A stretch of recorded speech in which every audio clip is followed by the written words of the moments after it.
जैसा दिखाई देता है वैसा नहीं होता, और जैसा होता है वैसा दिखाई नहीं देता। दिखाई वही देता है जो हम दिखाना चाहते हैं,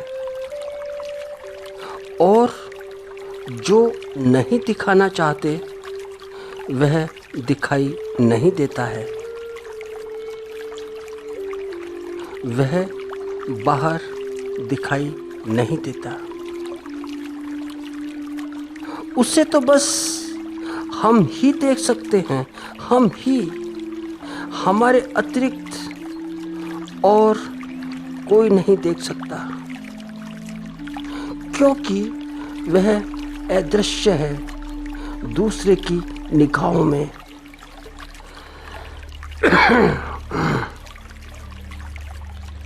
वह औरों के लिए बिल्कुल अदृश्य है। हो सकता है कि थोड़ा सा दृश्य में आ जाता हो, तुम थोड़ी सी बॉडी लैंग्वेज को देखकर थोड़ी देर के लिए थोड़ा सा जान लेते हो, और थोड़ा सा जानकर सच थोड़ा सा बोल देते हो बॉडी लैंग्वेज को देखकर। मगर वह सच बहुत थोड़ा है, बहुत ही कम है। इतना कम कि इतनी न्यूनता कि यदि कोई उस न्यूनता को लेकर यह कहे कि मैं जानकार हूँ, जान गया हूँ, तो वह जानकारी बड़ी आधी अधूरी है बॉडी लैंग्वेज को लेकर। आधी अधूरी भी नहीं, लगभग पूरी अधूरी है। थोड़ी देर के लिए जाना, 5-10 मिनट के लिए जान लिया, 10-15 मिनट के लिए जान लिया, मगर उससे पहले का नहीं जाना, ना ही उससे बाद का जाना। तो थोड़ी बात समझने की है, और समझने की ऐसी कि दोनों जगत के लिए है। जो मनुष्य के 2 जगत होते हैं, हर एक मनुष्य के अंतर जगत के लिए भी और बहिर जगत के लिए भी, अंदर के जगत के लिए भी और बाहर के जगत के लिए भी।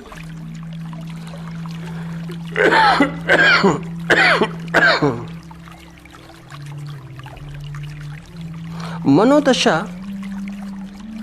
भाव दशा एक बहुत बहुत ही बड़ी घटना है। निर्भर करता है कि विचार क्या है, कि भाव क्या है, मन कैसा है। यह व्यक्ति पर निर्भर करता है कि उसकी स्वयं के संबंध में स्वयं की व्यक्तिगत धारणा क्या है,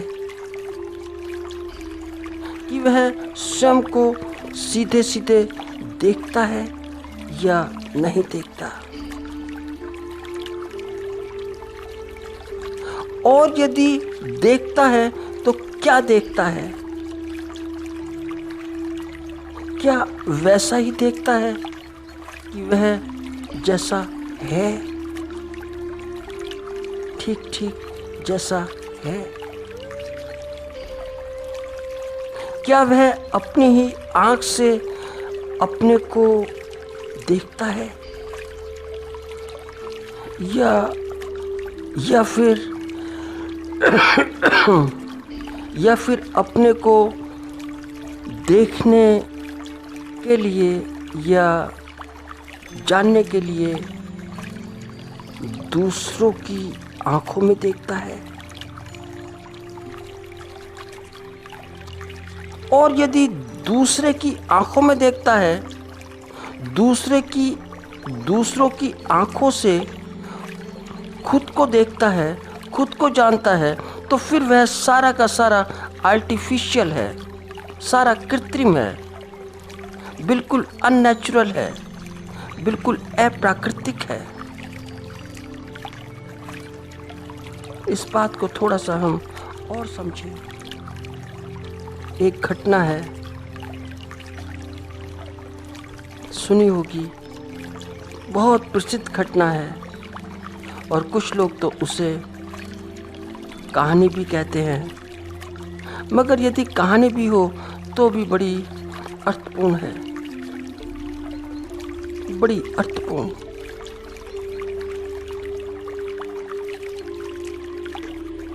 हुआ क्या, एक नगर वधू थी, प्राचीन काल की बात है। सुप्रसिद्ध, धनी, महाधनी और जो नृत्य कला होती है उसमें बहुत माहिर, बहुत ही प्रवीण, संगीत में कुशल, मगर व्यवसाय थोड़ा सा अटपटा सा था।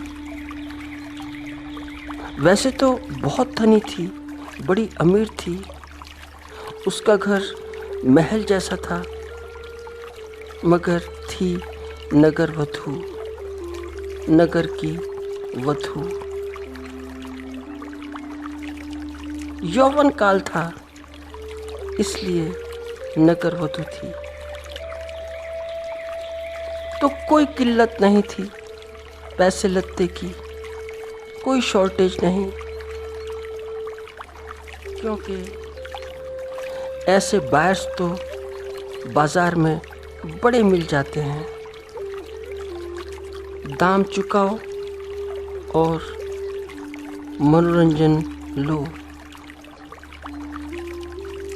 धर्म के बायर्स ठीक देखा जाए तो बहुत ही कम है, ना के बराबर है।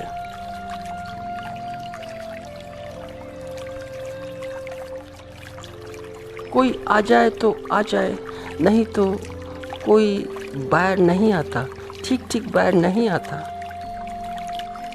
वैसे तो भीड़ बहुत लगती है, दिखाई देती है कि लोग बाग आते भी हैं, जाते भी हैं, मगर सिर्फ दिखाने के लिए, दिखावे के लिए। मगर उसके पास में बड़े बड़े लोग आते, जो नृत्य के, गीत के, नाच गाने के बड़े बड़े रसिक हैं। धर्म का रसिक, स्वभाव का रसिक कहाँ मिलता है? कोई मिलता है तो उसके पास में बड़े बड़े नगर के सेठ, व्यापारी, राजपत्रित अधिकारी सब पहुंच जाते उसकी चौखट पर, आते जाते नाच गाने का पूरा मजा लेते। मगर इत्फाकन क्या बात थी कि बाजू में ही एक साधु का आश्रम था, और साधु के आश्रम में भी लोग बागों का बड़ा आना जाना था। वे साधु का भी भजन सुनते, उसके प्रवचन सुनते। तो कुछ लोग थे कि जो दोनों जगह आते जाते थे, दोनों जगह, नगर वधू के पास भी और साधु के पास भी, दोनों जगह। जैसे कि हम बहुत बार राम होते हैं और बहुत बार रावण होते हैं। तुम राम भी कितनी देर तक बन पाओगे? शेष समय क्या करोगे? और रावण भी कितनी देर तक बनोगे? तो कुछ क्षणों का तो अनुभव है कि जहाँ पर ऐसी प्रतीति होती है कि राम की सुगंध आती है, और ऐसी भी प्रतीति होती है कि रावण की भी, दोनों की। तो ऐसे व्यक्ति नगर वधू के पास चोरी चोरी आते,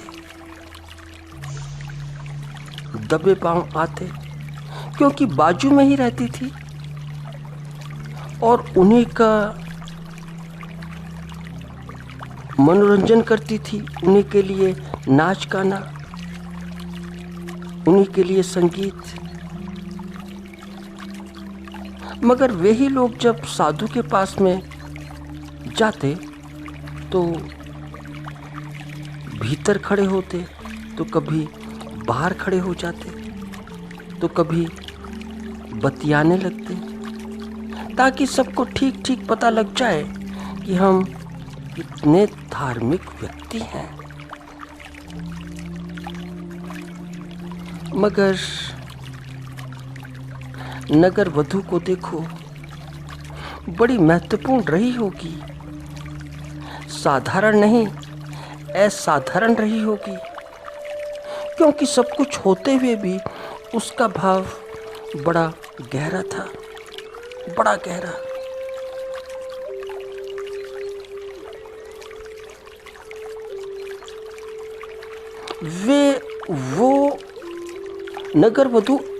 वो नगर वधू भीतर से वैसी नहीं थी जैसे कि अंदर से थी। बाहर तो बड़ी हंसमुख थी, मगर अंदर से बड़ी गंभीर। जैसी वह बाहर से दिखाई देती थी वैसी भीतर नहीं थी। और फिर ऐसा भी नहीं कि धन नहीं था, धन था, कि घर नहीं था, महल था, कि प्रेमी नहीं थे, सब था, सब सारे साधन थे, सब कुछ था, मगर उसे यह सब व्यर्थ लगता था, सारा व्यर्थ। और जब सब व्यर्थ हो जाए, सब कुछ व्यर्थ हो जाए, तो ही तो दीनता का जन्म होता है, तो ही तो दीनता भीतर से पैदा होती है। अचानक अपने आप यह भी पता नहीं लगता कि दीनता पैदा कब हुई, जन्मी कब।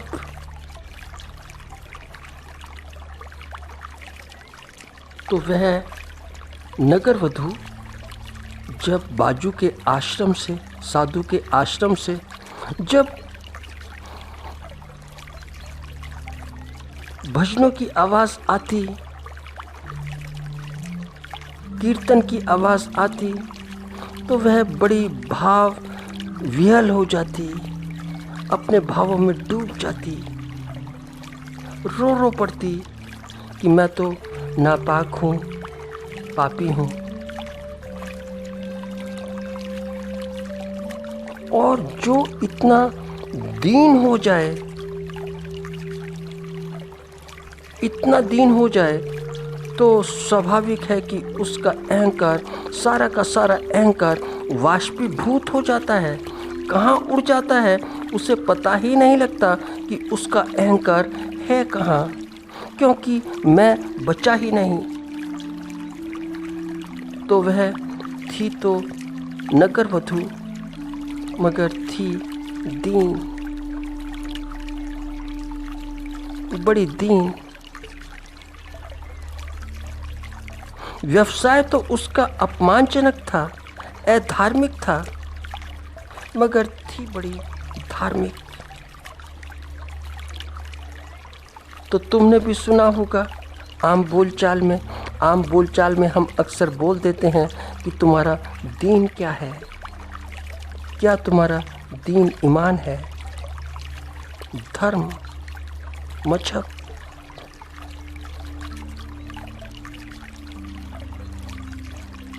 मगर उधर वह साधु जब जब बाजू से आवाजें सुनता, घुंघरुओं की छन छन ध्वनियाँ सुनता, और नगर वधू के जो नगर वधू थी उसके मीठे मीठे गीत सुनता,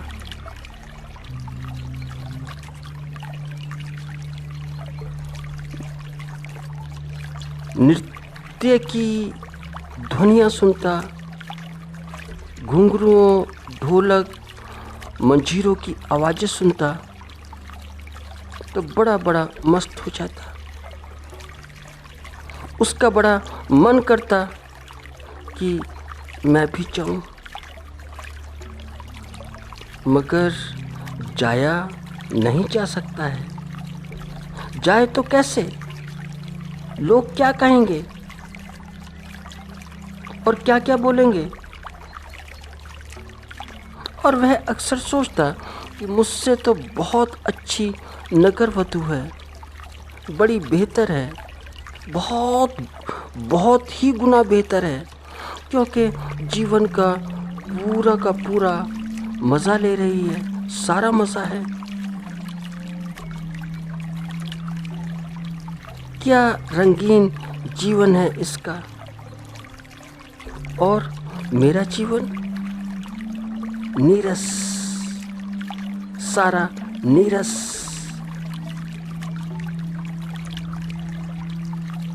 क्योंकि जिसके लिए निकला था वह भी नहीं मिला, क्योंकि भगवान भी नहीं मिला।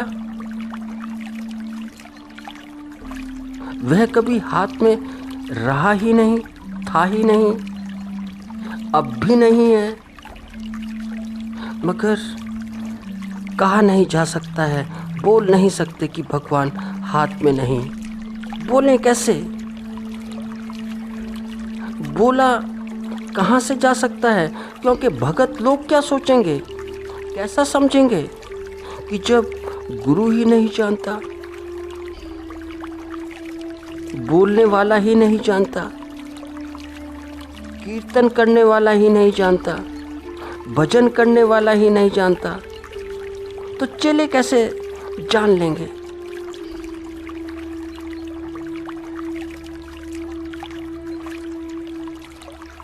तो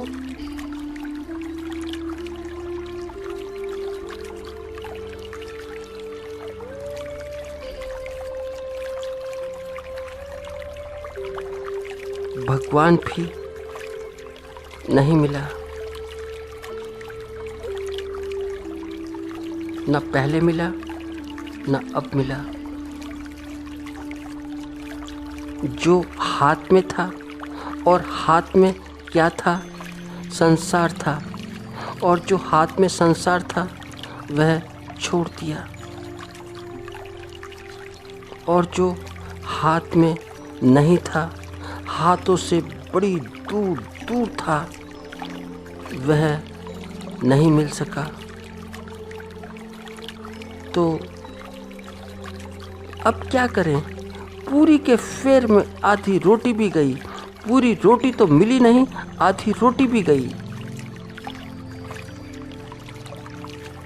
तो वह रहता तो आश्रम में था, मगर उसका चित्त बाजू के भवन में था, जहाँ पर नाच गाना होता था, जहाँ पर गीत संगीत होता था, जहाँ पर नगर वधू रहती थी। और जहाँ पर नगर वधू रहती थी, वो रहती थी अपने भवन में, अपने घर में, मगर उसका भाव सारा का सारा बाजू के आश्रम में रहता था। बाजू के आश्रम के भजन कीर्तन में रहता था। जो लोग वहाँ पर भजन करते थे, कीर्तन करते थे, उनका भाव अपने भजन कीर्तन में नहीं था, मगर नगर वधू का था, जो दूर से सुनती थी यह भजन कीर्तन।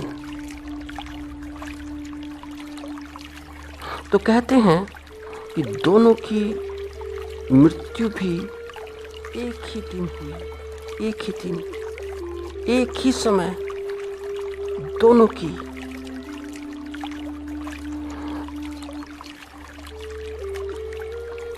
फिर कुछ लोग बात को आगे बढ़ाते हैं और कहते हैं कि नगर वधू को स्वर्ग मिला, मिलना ही चाहिए, क्योंकि जैसी उसकी भाव दशा थी। संसार ने जो देखा वह महत्वपूर्ण नहीं था, महत्वपूर्ण वह था कि वह जैसी थी। और साधु को नरक स्वाभाविक है, ऐसा होना ही चाहिए। इसलिए भाव दशा बड़ी महत्वपूर्ण है, बड़ी बड़ी महत्वपूर्ण। तो इसलिए मानस बड़ा महत्वपूर्ण हो जाता है कि हम सीधे सीधे देखते क्या हैं अपने को, अपनी निगाहों में। मगर लत है कि यदि अपने आप को भी देखना हो तो हम दूसरों की आंखों से ही देखते हैं। क्यों ना हम सीधे सीधे हम अपने आप को अपनी आंखों से देख लें। और जैसे ही हम अपने आप को अपनी ही आंखों से देखते हैं तो सारी बात समाप्त हो जाती है।